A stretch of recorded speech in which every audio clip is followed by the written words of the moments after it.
Good morning, everyone. This is Bobbie Parr, friend, client, and entrepreneur. And so I am Amanda, and we are at Parr's Jars Farm to learn about composting. Bobbie is learning on her journey along with us and would like to share some of what she does. She has a bit of a different style, and I've never even heard of it until Bobbie was telling me about it. So we'll start with her tour, and then we can talk about the other kinds of composting and maybe some of the tips and tricks that we find along the way. And yeah, sound good? Yes. Okay, we will begin. I'm going to turn the camera around and show Bobbie. Well, Bobbie will you will see what she's doing here. Oh, I can't turn it around. Okay. Oh, it should be. That's good. Yeah. Okay. So this is what I've got. I've got my handy dandy wagon. I have a few different items here. I have my brown matter. So this is the carbon rich material that we've got here. I've got leaves up on the top, and then I've got a bunch of wood chips and stuff on the bottom. Shredded wood. I've got a box that just has cardboard. So a lot of our excess cardboard. I try to put things that don't have a lot of dye on them in here. I don't know how much of a difference that makes or not, but I feel like it probably does. I feel like it would. Yeah. So I try to shred them up small when I can. That's usually a job I ask Deacon to do, just to rip it nice. up. And yeah, he sticks it in here. The smaller it is, the less surface area, or the more surface area you have, the more that it'll break down. It'll break down a lot quicker.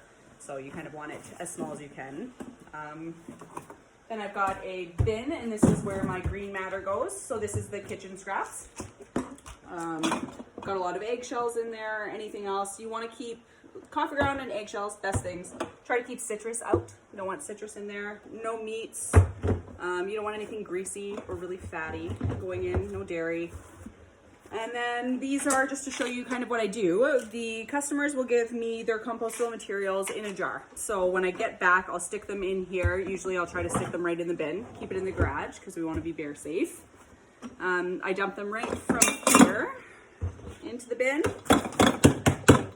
and then I stick the jar into here for rinsing.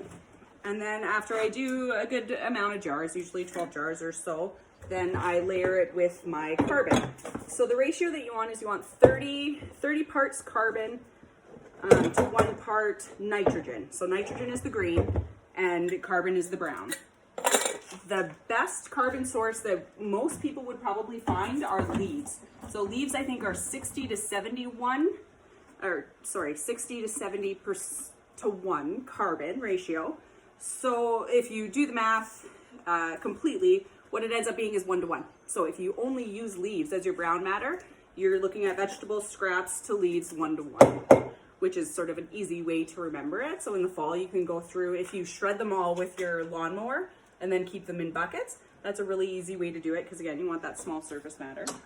I did read something about, I forget what they called it. It was like a leaf bag. A leaf tea is what they called it. Okay. And what they did is they took their leaves and they wrapped it in newspaper, stuck it in a bucket, like a 5-gallon pail or whatever, filled it with water so that it was covering the tea bag, for lack of a better term. Yeah.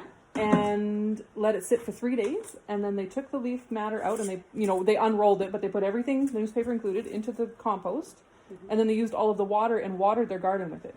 Oh, so it offered both compost, yeah, still the nutrients that it needed, the nitrogen or whatever, yeah, and then also watered the garden. And then I got the juice with the extra nutrients or whatever. Yeah. Anyway, that's fantastic. Just an interesting note. Yeah, so that's kind of a little bit along the same lines as what I do here. So with the jars, once they're all in this bucket, I'm going to bring it over to the hose and I'm going to rinse them all out. And then I bring this wagon all the way over to the gardens, and then all the off water that I got there, I pour it into the garden beds. Just a way to rinse that, what else am I going to do with it? I can dump it onto my grass or I can dump it into my gardens, right? Especially since most of the things that are left over in the jars is coffee grounds, which is perfect to have in the soil. Already tiny. I just have 2 more jars here to empty, and then I'm going to end up putting the carbon rich material over. Oh, okay, so we should video that.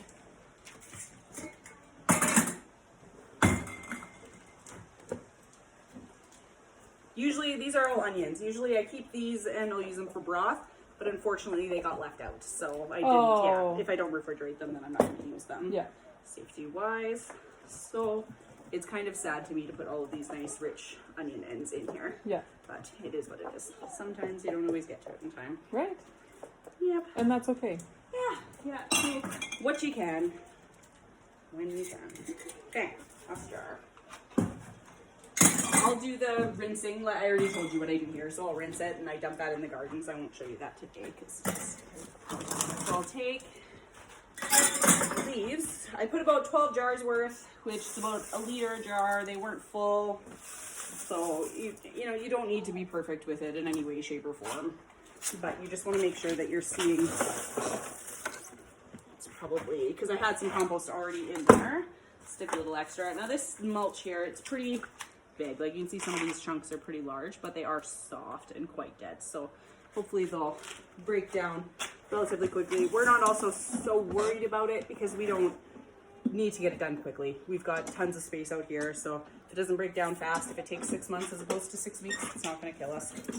So we are going to walk out to the compost now? Yeah. Okay. I'm going to shut off the camera and we can walk out there and then start it again. Sounds good. Okay. We'll be right back. Okay, we are back at the compost pile on Parr's Jars farm. Is that okay to call it that? Yes, we're called Parr's Pickens. Parr's So Pickens, that's right. Yeah, that's our farm. So Parr's Jars is a distribution company we've got, and then Parr's Pickens is the farm, and we're just starting the farm part out. So we'll see how that goes. I'm learning a lot along the way with Parr's Jars and getting to go and visit all the farms. Tidbit after that's tidbit good. after tidbit from people, and so it's a really good way to learn. But this is our compost pile. We've been doing this for, I don't know, a few years, and it's really just to get rid of our kitchen scraps. We haven't been trying to make much out of it or churning it regularly or anything up until now. Now that we're going to be dealing with a lot of customer compost, we definitely have to streamline our system. But it's just a hot compost pile. Try to make sure we've got enough carbon in there. So you can see it's full of wood chips now because my lovely husband didn't realize what I was doing, and I had a giant bucket of wood chips to do the layering, and he just ended up bringing all of the compost, and no, I had 3 buckets, and all of my mulch now is in here. So I'll have to find some again, but we have no shortage of carbon material on this place. Right. So now all I do is I'll dump all of my material, give it a good, let's see how, yeah, this is all really, as you can see, even inside, it's pretty much soil now. It's all dirt. Wow, Nice that looks black nice. richness. If you go to a commercial agricultural facility now and you go and you take a handful of their dirt, it will look nothing like this. It's not going to look dark and rich like that. There's so much life into that stuff. That looks really good. And then theirs will look more like this, right? Just Right. that's pretty sandy, maybe a little heavier than that, but just, you know, lifeless looking stuff. And that's just because they're not putting in those microbes. All they're doing is, you know, spraying chemicals and putting in fertilizer, but you're not really adding that natural material. And the microbes are the part that is really the essential part of the composting. Most people will call your kitchen scraps your compost. Well, the kitchen scraps are just the part of it. They're the compost potential. So once you get that in, you add the carbon and you give it that time, give it that churning, all of those microbes will get in and then give it the life that it needs to actually be proper soil.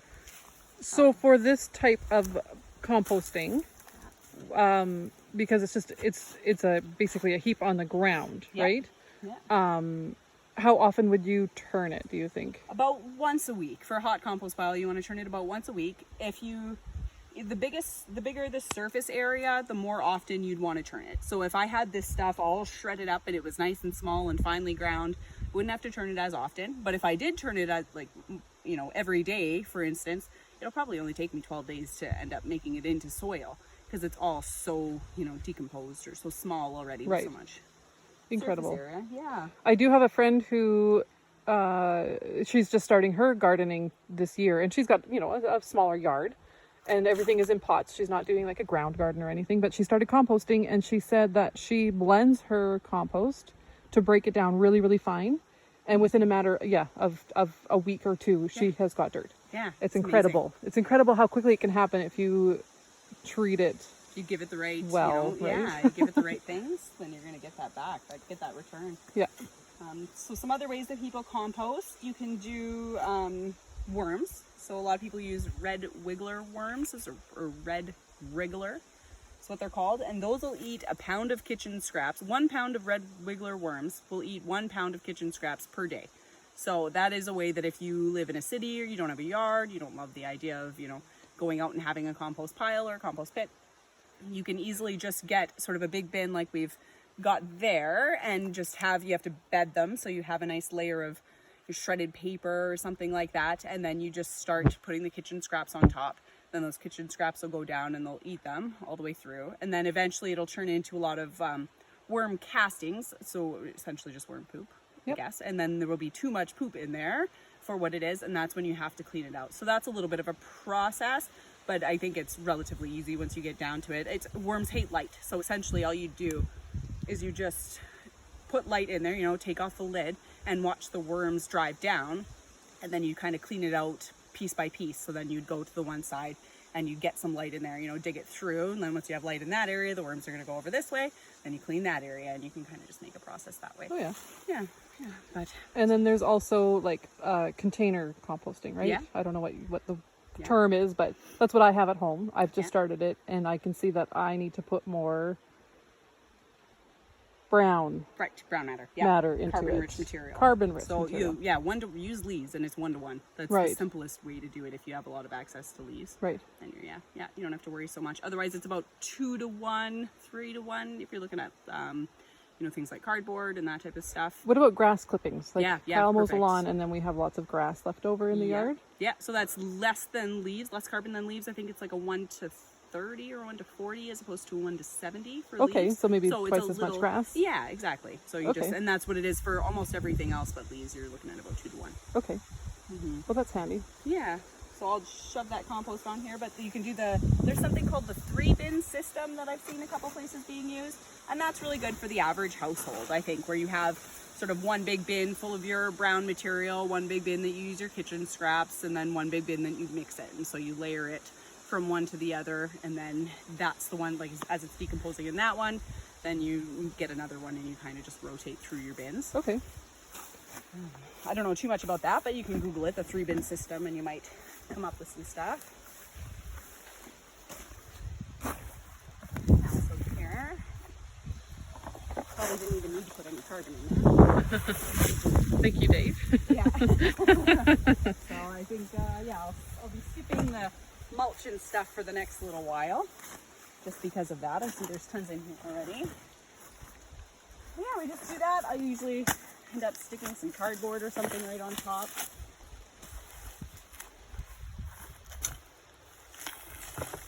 And just have it layered.